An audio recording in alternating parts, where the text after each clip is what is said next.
Good morning friends. ये जो video देखने जा रहे हैं महाराष्ट्र चुनाव के ऊपर है। महाराष्ट्र चुनाव में मौलानाओं ने कांग्रेस से 10 अपनी मांगे रखी हैं। वो 10 मांगों के ऊपर ये पूरी वीडियो है, तो आप इसे देखिए और फिर बताइए। इसे लास्ट में व्यू देते हैं, ठीक है दोस्तों। सावरकर जी पर अजय जी उनको सुनाई नहीं दे रहा है, वो कुछ बोलेंगे नहीं। संजय जी ने कह दिया राहुल गांधी की सभाओं में वीर सावरकर के गाने बज रहे हैं और राहुल गांधी भी गा रहे हैं वो गाना। संजय जी राहुल गांधी भी गा रहे हैं साथ में। हाँ बिल्कुल, वो भी गा रहे हैं भाई। ये तो ब्रेकिंग न्यूज है, this is breaking news Sanjay ji जो आप दे रहे हैं। राहुल ने बोला था my name is not Savarkar, मैं माफी नहीं मांगता। आप वो सावरकर जी के गीत गा रहे हैं। अजय वर्मा जी सुन रहे हो ना, आपको सुनाई दे रहा है ना? पुराना वो बदल चुका है, वो बदल गया। संजय जी, अब संजय जी मैं इस पर क्या बोलूं कि ग्राउंड रियलिटी से आप कितने अनभिज्ञ हैं, या फिर आप जानते हुए इसको पूरी तरह से एक अलग रंग दे रहे हैं। हाजी साहब जरा बता दीजिए मुझे, पहले ये बताइए कि जो पार्टी वक्फ बिल का खुलकर विरोध करेगी उसके साथ खड़ा होंगे। अब यही मांग अगर हिंदू कर दें, सिर्फ एक एग्जाम्पल दे रही हूं, अगर यही मांग हिंदू कर दें और यहाँ आचार्य जी कह दें कि जो लोग ये कहेंगे कि वक्फ बिल का वक्फ को नामो निशान मिटा देंगे, हम उसको वोट देंगे, फिर क्या होगा? सुचित्रा जी देखिए, जिस तरीके से उलेमा बोर्ड की बात करेगी या उन्होंने मांग रखी है अपनी, हमें पता है कि उनकी मांगे कभी पूरी नहीं हो सकती, क्योंकि मांगे कभी पूरी इसलिए नहीं हो सकती। देखिए, भाजपा को भी मुस्लिम का वोट चाहिए, कांग्रेस को भी मुस्लिम का वोट चाहिए, और देखिए शिवसेना को भी मुस्लिम का वोट चाहिए, लेकिन हाँ, मुस्लिम समाज को कभी भी अपनी सत्ता में हिस्सेदारी नहीं दे सकते। और देखिए, जिस तरीके से अभी हमारे महाराज जी भी एक बात कह रहे थे, इन्होंने कहा कि कोई उलेमाओं के पास सीडी है, तो देखिए अभी आपको पता चल गया कि हमारी डिबेट के अंदर किस तरीके से मानसिकता वाले लोग भी बैठे हुए जो एक समुदाय को टारगेट करने की बात। किस समुदाय को टारगेट करने की भाई बात कर रहे हैं? प्लेट में रख के रसगुल्ले खिलाए गए हैं, गोदी में रख के बिठाकर तुम्हें इस भारत में झुलाया गया है, और बात कर रहे हाजी साहब को ऑडियो दीजिए। मानसिकता की बात सुन लीजिए। हाँ, सुन लीजिए। देखिए, इसी डिबेट के अंदर औरंगजेब रहमतुल्लाह अलैह के बारे में भी बात करी, अभी शहजाद भाई ने भी बात करी, तो मैं एक बात बता दूं कि औरंगजेब रहमतुल्लाह अलैह का नाम लिखने पे हमें बड़ा फक्र महसूस होता है, गर्व महसूस होता है हमें। लेकिन सुन लीजिए शहजाद भाई, आपको सुन लीजिए। देखिए, मैं ये कहता हूँ कि आपको जहाँ मंगलसूत्र छेड़ने की बात होती है, जहाँ ये कहा जाता है, सुन लीजिए शहजाद भाई, आपको बड़े प्यार से बेटे का नाम औरंगजेब रख दो। आपके बेटे का नाम औरंगजेब रखो ना, अपने बेटे का नाम भारतीय नागरिक की बात सुन। अरे आप औरंगजेब अपने बेटे का नाम रखो, अगले बच्चे का नाम जो है औरंगजेब रखना, अपने बच्चे का नाम औरंगजेब रखना। सुन लीजिए शहजाद भाई, मैं तो अपने बेटे का नाम औरंगजेब भी रखूंगा, तैमूर भी रखूंगा। अरे बताओ, यही रखना है, औरंगजेब और तैमूर ही रखना। सुन लीजिए, हाँ, और सुन लीजिए, अब मैं शहजाद पूनावाला हुआ, मुझे पता है शहजाद पूनावाला के जो सोच है बिल्कुल अलग है, मुसलमान के खिलाफ है, इसलिए मैं शहजाद पूनावाला मुसलमानों के खिलाफ है। मैं ये कहता हूँ कि आप देखिए, भाजपा के बड़े सम्मानित राज मिश्रा जी को कट करिए। उम्मीद की बात आज भारत के अंदर होनी चाहिए, और जरूरत है इस भारत के अंदर शहजाद पूनावाला जैसे लोगों की। जो उसके वहां जाकर के जो आतंकवादियों के उस भारत तेरे टुकड़े होने अपनी मांग करे, जो आज भारत के अंतर्गत मूर्तियों पर पत्थर बरसाए, जो आज भारतीय सेना पर पत्थर बरसाए, आज उनकी जरूरत इस भारत के अंदर नहीं है। आज जरूरत है इस भारत के अंदर शहजाद पूनावाला जैसे मुस्लिम। अरे सुन लीजिए, अच्छा सुनिए शहजाद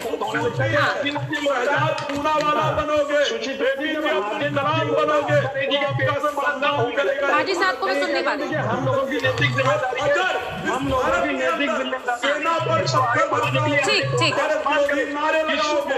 अतीकुर रहमान साहब को लीजिए जरा स्क्रीन पर। और ये भारत सरकार ठीक है, मैं अतीकुर रहमान साहब के पास जा रही हूँ। अतीकुर रहमान साहब, ये जो मुस्लिम आरक्षण की मांग हो रही है, मुसलमानों को आरक्षण दे दिया जाए, आपको लगता है धर्म आधारित आरक्षण मिलना सही है, मिलना चाहिए? ये भी मांग कर रहे हैं ना।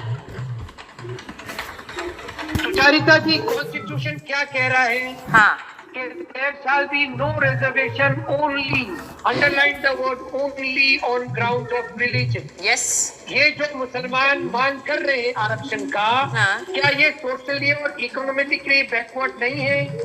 5% बॉम्बे हाईकोर्ट ने 25 साल पहले मुसलमानों को on the basis of their social and educational economic backwardness पे देने के लिए कहा था। तमाम सरकारें आई और आकर चली गई, किसी की हिम्मत नहीं हुई कि बॉम्बे हाईकोर्ट की बात माने। इसीलिए मैंने उलमा बोर्ड को कहा कि कोई डिमांड नहीं रखिए, हमारा डिमांड सिर्फ और सिर्फ संविधान और देश बचाने का है। हाँ। बीजेपी के हाथ में देश सुरक्षित नहीं है, संविधान सुरक्षित नहीं है। मतलब आप तो खुलकर फिर वही वाली बात कर रहे हैं कि सारे मुसलमान एकजुट हो जाओ और बीजेपी को सत्ता से हटाओ, यही आप कह रहे हैं? आप यही कह रहे हैं? सुचरिता जी, नहीं, ये मांग आप जैसे कह रहे हैं कि खुलकर एक धर्म एकजुट हो और एक पर्टिकुलर पार्टी या एक गठबंधन को वोट दे, तो फिर आपको बटेंगे तो कटेंगे से दिक्कत क्या होती है? अतीकुर रहमान साहब, मुझे नहीं समझ आता। वो भी तो एक एकजुटता का संदेश दे रहे हैं, आप दे तो सही है, वो दे रहे हैं तो गलत है, वो गलत है।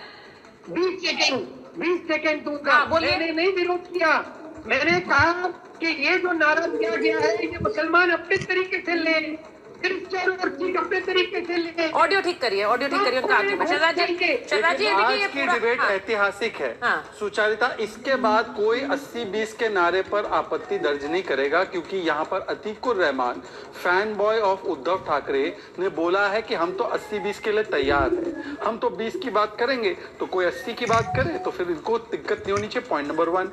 पॉइंट नंबर 2, यहाँ पर उन्होंने बोला कि गरीब मुसलमानों को, पिछड़ों को मिलना चाहिए। उनको ईडब्ल्यूएस में मिलता है भाई, ईडब्ल्यूएस में गरीब ब्राह्मण को भी मिलेगा, गरीब मुस्लिम को भी मिलेगा, उधर गरीबी है प्रमाण उसके लिए। और तीसरी बात, बाकी हमारा तो छोड़िए, हम तो रोज कोसते हैं कांग्रेस को, लेफ्ट ने भी बोला है कांग्रेस आजकल जमाते इस्लामी के चक्कर में है। अब बताइए हमको काहे कोसते हो? ये तो लेफ्ट भी कांग्रेस को, आज देखिए विवेक श्रीवास्तव दिख नहीं रहे आज पैनल में, ये लेफ्ट भी जान गई है कि कांग्रेस पार्टी ये तुष्टीकरण की राजनीति में ये उलेमा बोर्ड से लेकर जमाते इस्लामी के साथ बैठ गई है। अब बताइए अजय जी को, वर्मा जी को आवाज अगर पहुंच रही है, सावरकर जी का गीत गा रहे हैं राहुल गांधी, पर जमाते इस्लामी का काहे गा रहे हैं भाई? और ये मैं नहीं कह रहा हूं, ये पिनराई विजयन एंड देखिए संजय गुप्ता मुस्कुरा रहे हैं इतना, ये पिनराई विजयन और आज उनके नेता ने बोला है, लेफ्ट के नेताओं ने। बताइए अजय वर्मा जी, जमाते इस्लामी, आप हो असली औरंगजेब के वंशज। अजय जी देखिए, मुझे लगता है कि इस बात को लेकर हर पार्टी को एक क्लैरिटी देने की जरूरत है। मुझे तो समझ ये नहीं आ रहा है कि एक जेपीसी का मतलब क्या है, जब खुलकर पार्टियां ये कह रही हैं कि हाँ भाई हम सत्ता में आएंगे तो हम वक्फ का विरोध करने वाले हैं, वक्फ बिल का। जो पार्टियां खुलकर मान रही हैं कि उन्हें आरक्षण देने में कोई दिक्कत नहीं है, वो लिखित आश्वासन दे रही, आपकी पार्टी दे रही है भाई। सुचेरिता जी, ये महात्मा गांधी का देश है, ये गॉडसे का देश है नहीं है। अब गॉडसे की विचारधारा नहीं चलेगी, वो आतंकवादी था, हत्यारा था, महात्मा गांधी की हत्या करी, और उसके समर्थक और उसके विचारधारा के लोग, और वो औरंगजेब जिनके पूर्वज है और ये जिनके वंशज है, वो लोग सुन रहे कि यहाँ बैठकर चेहरा बदलने से काम नहीं चलेगा। भारत तो भारत के तरीके से चलेगा, भारत तो भारत के तरीके से चलेगा, मोहब्बत से चलेगा, विश्वास से चलेगा, एकता से चलेगा, विश्वास से चलेगा, गरीबों की भलाई से चलेगा, छोटे व्यापारियों की मदद से चलेगा, बड़े लोगों को दूर करना पड़ेगा, और यहाँ हिंदू मुस्लिम एकता को कायम करना रखेगा। सोशल फैब्रिक जो बचाएगा वो चलाएगा। नहीं तो ये हिंदू मुस्लिम एकता कैसे हुई? ये हिंदू मुस्लिम एकता कैसे हुई कि आप कह रहे हैं कि धर्म के आधार पर आरक्षण दे दीजिए? ये हिंदू मुस्लिम एकता कैसे है भाई? ये हिंदू मुस्लिम एकता कैसे? अजय जी जरा एक्सप्लेन कर दीजिए हमारे पैनल को। किसने दे दिया? अरे चुनाव में जब बेटी छीनने की बात संवैधानिक पद के किसने दे दिया? मतलब आप झूठा वादा कर रहे हैं तो और दूसरे आदमी कोई बात ही ना करे।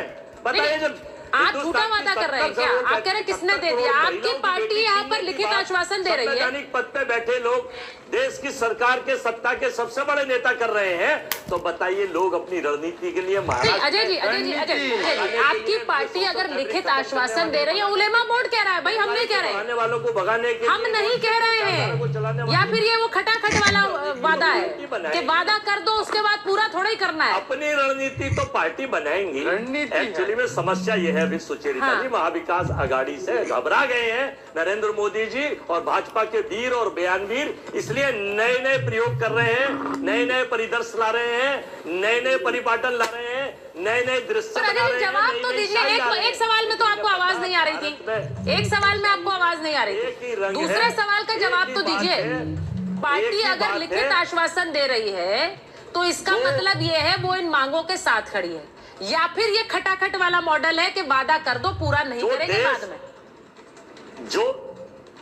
जो देश हित की बात करेगा वही देश पे राज करेगा। और महाराष्ट्र फिर आप सुन नहीं रहे सवाल, आप देखिए बदल रही है। और जहां तक मैं बताना चाहूंगा, फिर सवाल नहीं सुन रहे, जहां तक बताना चाहता हूँ, आज इग्नोर कर रहे हैं आप सारे सवाल। जहां तक देश की मैं बात करना चाहता हूँ, नहीं मैं इग्नोर ही नहीं कर रहा, मैं तो आपके सुन के, आप देखिए आपको पूछने का अधिकार है, मुझे अपने जवाब देने का अधिकार है। अपने जवाब दूंगा मैं, अपने जवाब। फिजिक्स का आंसर थोड़ी लिख के होगे, अरे मैथ्स के पेपर में फिजिक्स लिख के होगे तो राहुल गांधी आप पर आ गया है। क्या बोल रहे हो आप? हुए नहीं, मैथ्स के पेपर में फिजिक्स लिख के होगे क्या? सेल कंपनी और मुखौटे चेहरे के रूप में आचार्य राज मिश्रा जी बैठे हैं, आचार्य राज जी और ये शहजाद जी बैठे हुए हैं। तो ऐसा है, इन्हें अपना एजेंडा चलाना ऐसा है। वर्मा जी, आचार्य राज पर मत आइए, मैं आपको बड़ा क्लियर कर दूं, जब बेटियों की बात आती है ना तो मोदी की बताई हुई बेटियां याद आती हैं, लेकिन अयोध्या में वो दलित बेटी याद नहीं आती। उस पर आपका एक शब्द नहीं निकला। आचार्य राज पर आए इसलिए बता रहा हूँ, बंगाल के अंदर की वो बेटियां आपको याद नहीं आई, उन पर आकर के उन्हीं को डिफेंड कर रहे थे, और यहाँ आपकी मोदी जी की बताई हुई बेटियां याद आ जाती हैं।